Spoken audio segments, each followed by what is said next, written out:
think we need to be, we're discussing, how we can reach out to younger people a bit more, given the concerns that we have about the issues of the attention span and stuff like that. One of the significant things that we have done internally is to create a content and programming department, which is headed by a young man called Anthony Green. And it really has made some difference to a lot of the material that we have available for market. But we don't see ourselves as just concerned about creating a project for market. We see ourselves as creating an environment where people want to listen, want to participate in what they're doing. And given the nature of how it evolved, it's not the same as, let's say, Voice of Barbados or... Your listenership is different. It's different in the way that it is structured. But so therefore you have to look for... You're challenged to a greater degree in finding an approach that is attractive, zippy, because it is not that slow talk thing that you normally do for 10 minutes or 15 minutes. Right. It is that you got to be constantly on the move. So the production values, in my judgment, those production values have to be high. And for the production values to be high, you also have to have skills. The skill set required for that kind of a project is a very high skill set. In program development, the shorter the program, the more time you're going to spend on it. It's far more challenging. Right, all right? Yeah. So when we talk about making changes that put us in a position to be more responsive to that side of the market, that's something that is a work in progress, I'm glad to hear you're working on it, though. We have to, but as I said to you, the model may have to be assessed, because the old model of bringing the resources in-house and trying to get those things done, that old model isn't working anymore. But you can have linkages with people who are freelance, where there's a win-win. And wherever we can see opportunities like that, we're going to be keen to work with people. How was the young people say, up the thing? Up the thing, where that come from now? I don't even know. You don't tell me how you hold. You don't tell me how you hold how the thing come from. Station, from a competing station is responsible. I don't. The thing? Up the thing. And that be it. The question, what does it really mean? Because sometimes when you hear this stuff, it is a positive. I don't know what up the thing means. Like for instance, like people ask you turn down for what? Everything turn up. I remember one time in the first saw that I had a girl was saying a song from Jamaica. I can't remember something about me pum pum turn up. I was like, I saw me being the fool I is. I was like, when I was growing up, turn up meaning ain't good. So I don't really think you want to label your nana, like your nana turn up. That ain't a good look at all. But there's no time I get by here. You always talk about turn up. So I had to be like, all right, but if everybody want to be turn up, man, turn up my thing and do it. As simple as it seems, right? You talk about doing outreach to younger people and stuff. You don't know that you may well have success in creating a snippet that every day you explore a word that the young people use it. Yeah. So that people get an understanding of what it means, but it changes fast. Yeah. So because of the dynamics of it, you can have a market for something like that, Maybe, imagine I go on the radio, you got a call and show, young people calling, are you asking them, what turn up mean? But you know how much calls you can get in half hour? But you can do that on hot. Yeah, you know how much calls you can get in half hour? Sometimes we sell the young people short. We don't give them enough credit. They're creative. I used to do a program at a secondary school in Barbados, and we had the so-called bad kids. Yeah. In fifth form. Yeah. And every morning that I would get there, we used to spend 5 to 10 minutes meditating, with the eyes closed, sitting down, meditating. To the point where one morning I came, I was late. I said, we can just go straight into it. And they tell me, no, sir, what happened? We haven't meditated yet. I go into schools and I perform poems. Poetry with no music, no beat, just my words, and enough big words sometimes too, and it's be long sometimes, more than what people claim the attention span these young people is. Yeah. And they listen, and they appreciate it. I think sometimes we don't give them enough credit, and we sell them short by assuming that they can't appreciate certain things. And we create a self-fulfilling prophecy. I accept that. But one of the points that you raised there remind me that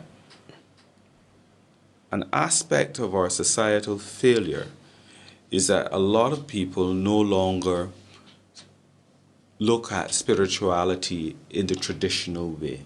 Hence, meditation is a path for some. And there's a resistance by quite a number of people to give Barbadian youth that kind of exposure.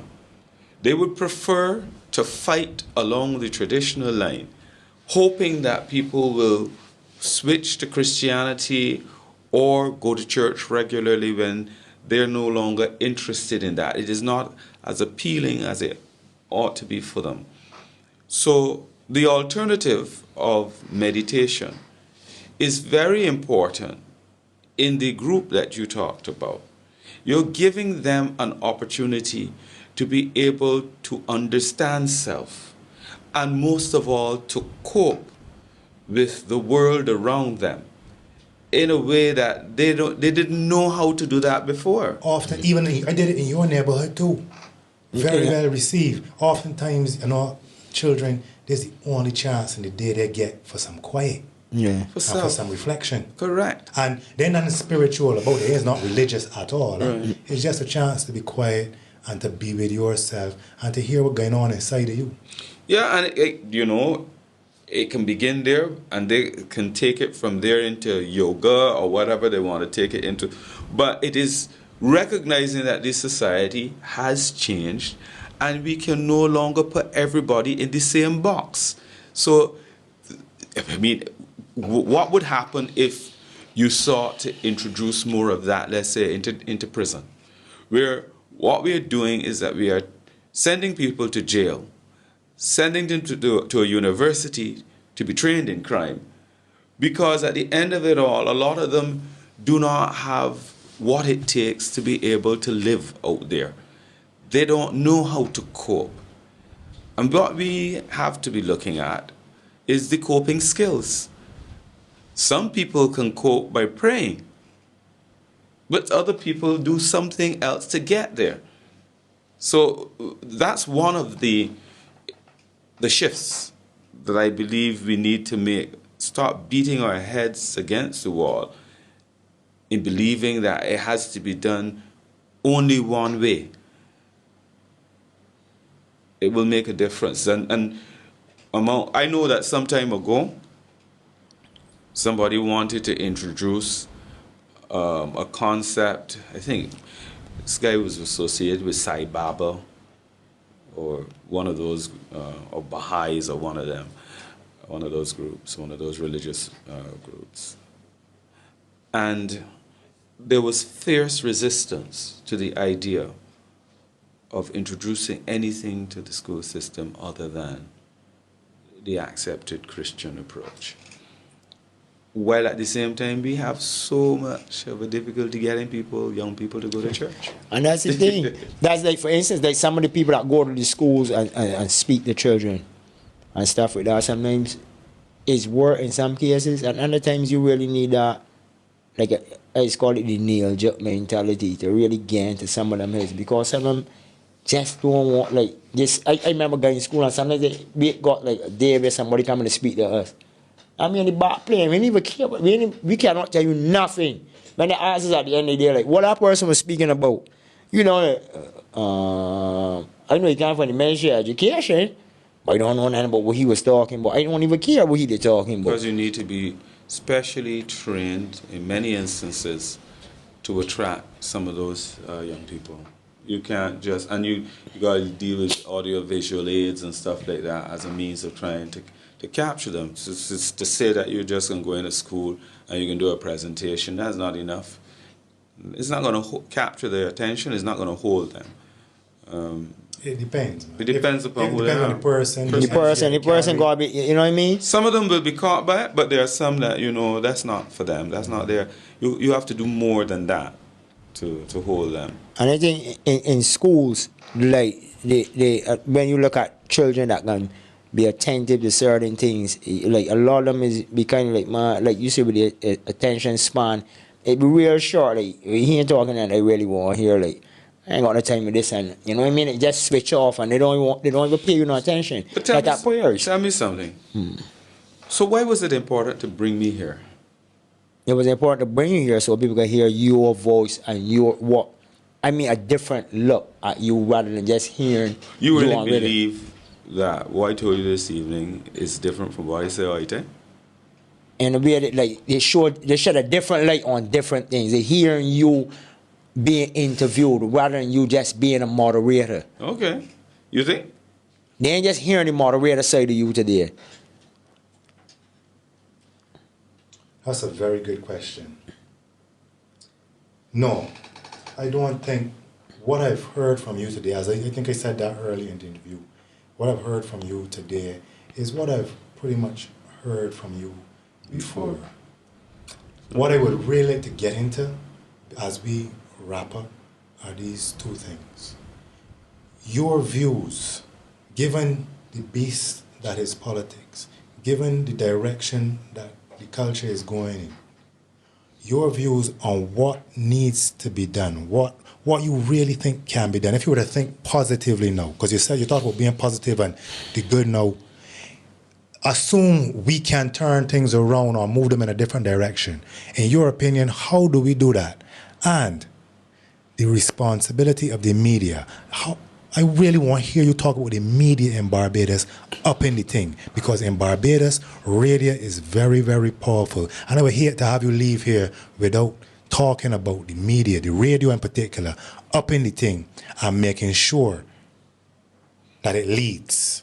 If NGOs don't do it, are we dead? If politicians don't do it, are we dead? If the public don't do it, are we dead? Can the media do it? And you are a big part of that.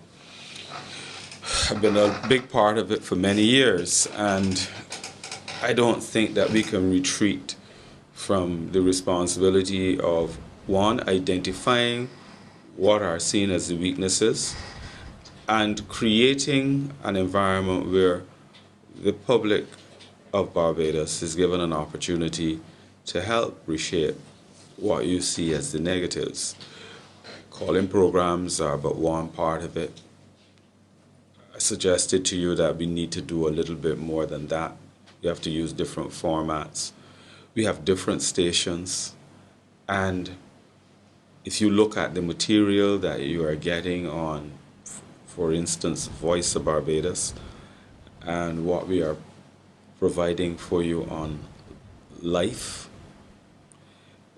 I don't know that you can fault us for being responsive to what is happening out there in this community and trying to make a difference in that regard. But the problem with that Voice of Barbados and Life is that you are preaching to the choir. Yeah. And therefore we are particularly challenged. We just revamped the beat. And I think we're getting a lot more positive response to the beat. I recommend that people just tune in to the beat and tell me what you are hearing, because it is not what it used to be. And we feel very upbeat, no pun intended, about what is happening there. The greater challenge is in trying to deal with something like Heart, which is heavily music-based. Okay? It is more music. VOB is far more talk. But the beat, but Heart is a music-driven station. So the first thing to do is to just pay a little bit more attention to the type of music. Because one of the things that we mentioned here before is that when we were coming up on the radio, they had bashy music too. but the ratio of bashy music to so-called conscious music was a lot more even Yes. in years gone by than it is now. No, right, Yes. for real. And you know, the truth be told, we do get some feedback to the effect that at times we are considered too bashy, and it concerns some of us. Are you afraid that if you dial down the bash, then you lose market share? It would be a concern as to how much market share you may lose, but by the other side of that, you may also enhance market share. You could also, again, because the demographics, right, matter.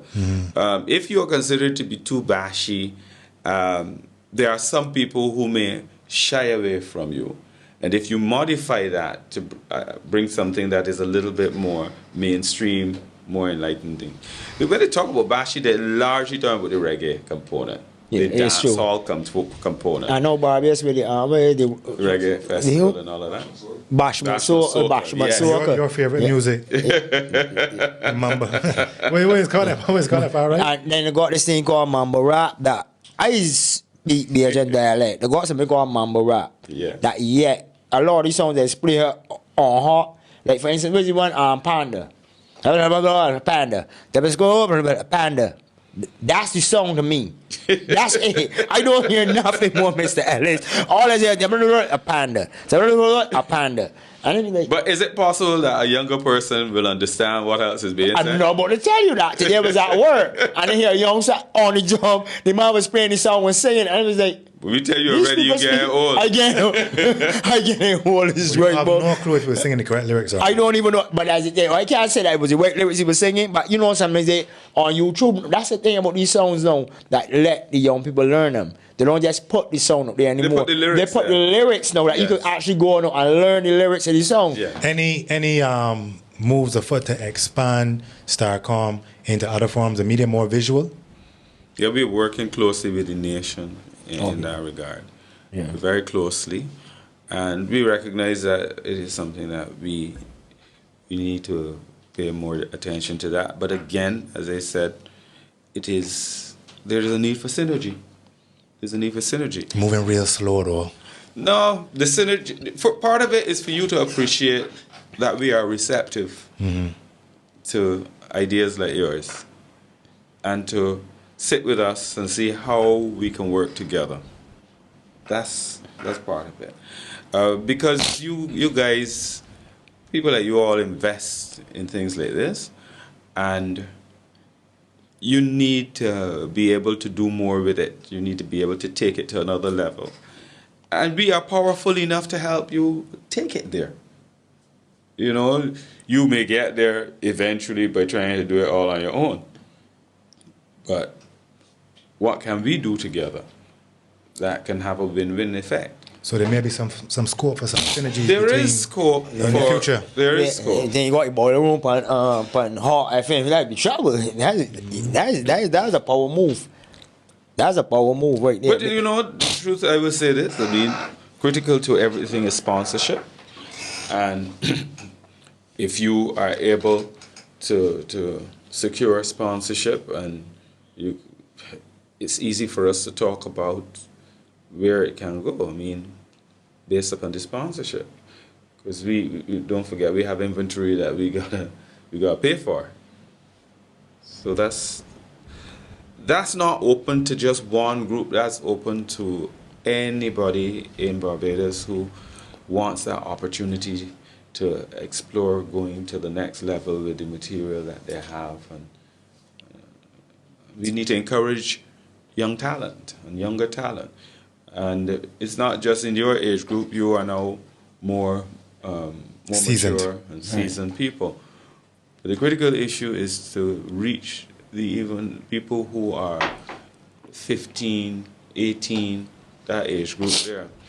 Very important for us. To me, when I started my blog, I just started, as I say, as an apology. But then, as it gradually progressed, I decided that certain things they want to cut out because they don't just want me getting forward, speaking to people, and there's the ones that building me up, and they can't reach back. They want to pull up one of them to help somebody else. You know what I mean? And each one teach one, as I always tell them. When I used to do my blogs, like, you know what I mean? If I help you, in turn, you go out there and look for somebody else to help and let it be a chain reaction. You know what I mean? Because if you're only doing it for self, at the end of the day, I ain't gonna feel like receive anything. But you see, you look at things like what is happening on the air, but there's a lot of scope for us to work online too. You know, you could take a project like this. I'm sure you put it online, but you can work links and that sort of thing to our website, and you know, we can look at things like that. Mr. Ellis, I want to thank you very much for coming through tonight into the boiler room. Well, thank you very much. It's past the bedtime as yet, or you keep you out too late. Yeah, close. I fell asleep this afternoon. Oh, okay, with that, this you keep that. Are you on Brasstacks tomorrow? No, I was on Brasstacks today. Okay. And I'm not going to be on the air for another 2 weeks or so. Okay.